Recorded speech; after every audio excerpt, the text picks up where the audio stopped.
കാർഷിക ആരോഗ്യ വിദ്യാഭ്യാസ മേഖലയ്ക്ക് ഊന്നൽ നൽകി ജില്ലാ പഞ്ചായത്ത് ബജറ്റ് 66,55,64,871 രൂപ വരവും 64,62,38,200 രൂപ ചെലവും 1,93,26,671 രൂപ നീക്കിയിരുപ്പും പ്രതീക്ഷിക്കുന്ന ബജറ്റ് വൈസ് പ്രസിഡന്റ് ബിന്ദു ടീച്ചറാണ് അവതരിപ്പിച്ചത്.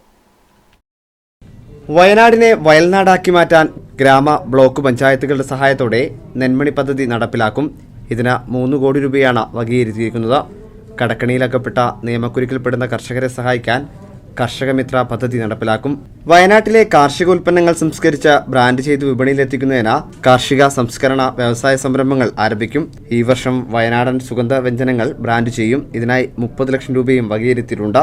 ക്ഷീരമേഖലയിൽ ക്ഷീരസാഗരം പദ്ധതി നടപ്പിലാക്കുന്നതിനു വേണ്ടി 3 കോടി രൂപ വകയിരുത്തിയിട്ടുണ്ട്. കാർഷിക മേഖലയ്ക്ക് ഈ ബജറ്റിൽ 7 കോടി രൂപയാണ് വകയിരുത്തിയിരിക്കുന്നത്.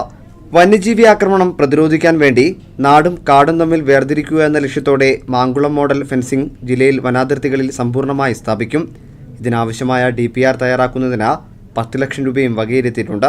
ടൂറിസം മേഖലയിലെ വയനാടിന്റെ സാധ്യതകൾ ഉപയോഗപ്പെടുത്താനായി വിസിറ്റ് വയനാട് പദ്ധതി നടപ്പിലാക്കും.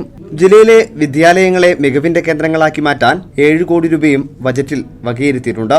ആരോഗ്യമേഖലയിൽ ക്യാൻസർ, അവയവമാറ്റം ചെയ്ത രോഗികൾ, ടൈപ്പ് 1 ഡയബറ്റിക് രോഗികൾ എന്നിവർക്ക് ചികിത്സാ സഹായം എത്തിക്കുന്നതിന് കാരുണ്യ പദ്ധതി നടപ്പിലാക്കും. ആരോഗ്യമേഖലയിൽ 5 കോടി രൂപയാണ് വകയിരുത്തിയത്.